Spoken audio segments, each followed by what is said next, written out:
Alright, so I'm not gonna lie, this is probably one of the more like simple videos I'm probably gonna do, and I just want to say happy 1 year anniversary to the manga no one talks about, which is kind of weird because this is made by the same creator who brought us Oshinoko and Kaguya-Sama Love is War Akasaka.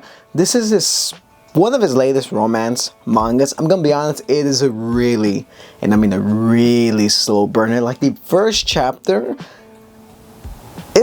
I don't know if it's good or not, to say if it's good or not, but it is pretty slow. It doesn't essentially pick up until like halfway into like 8 chapters. It starts to get a little bit more interesting. This is one of those series that not too many people talk about just because Oshinoko kind of overshadows this. Same thing with Kaguya-Sama Love is War. They're both pretty popular series made by this creator, and if you know me, I'm a pretty big fan of Kaguya-Sama. And the only reason I'm doing this video is because today marks the 1 year anniversary of this series, which is kind of crazy that there's only been 35 chapters in this series. Now the scheduling for this series is kind of random because it started back in April 27, 2023. So the fact that we only have 35 chapters, a little bizarre to me.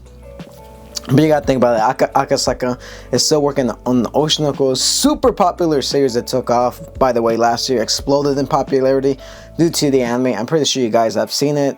But yeah, essentially Love Agency or Renai Daikou is, think about it like this. It's kind of like, what if Kaguya and Shirogane met but through Tinder? That's essentially kind of the plot of the story. So Love Agency essentially follows your two main characters. You got Mari and you got Seki. These two characters, they come across each other by chance. They're quite different in the fact that they're not your typical rom-com characters. Seki, he's not your introverted guy. He's pretty popular guy. He's really this like know-it-all, like fashionable type of dude. And Mari is kind of like this girl who doesn't really like the attention. She is kind of shuns people away. She doesn't really get too close with dudes.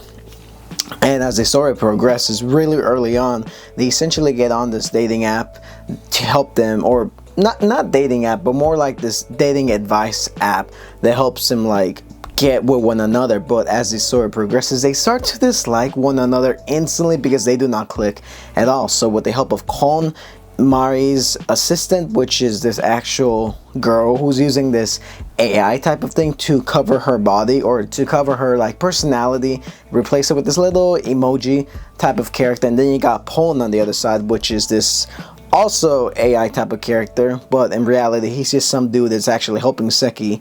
And it just gets really interesting. Like 35 chapters in, I can confidently say this would actually make for a pretty interesting anime if it ever got one. Yeah, we're only a year into this series, but it's really not that bad. The fact that no one talks about it, it's kind of a shame to me, in my opinion, because to me Akasaka does really good job with some of his characters, especially the dialogue and like the comedy in this series. It doesn't really ever fail to amaze me, because today I kind of binge read most of it, like reread it, just because it's been quite a while and I kind of forgot it was a 1 year anniversary of this series. But it's just pretty entertaining. You know what's interesting about the series? The fact that I honestly dislike the main girl.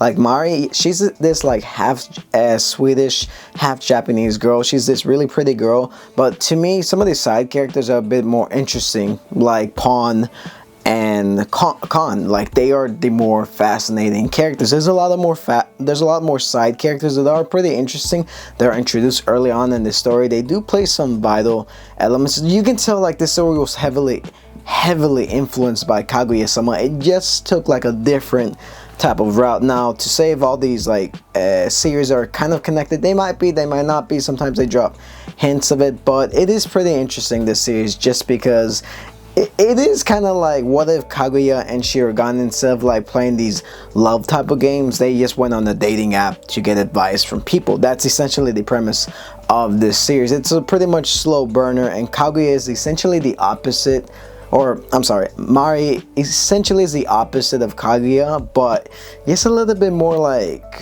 not outstanding, she's just like more depressing, not gonna lie. She's kind of like too out there, while Seki is essentially like the popular guy everyone thinks he is. And then like you got all these other characters that are pretty cool. Not to mention, I think it was what, Kon, or no, Kono, I can't remember, the girl who was helping Mari.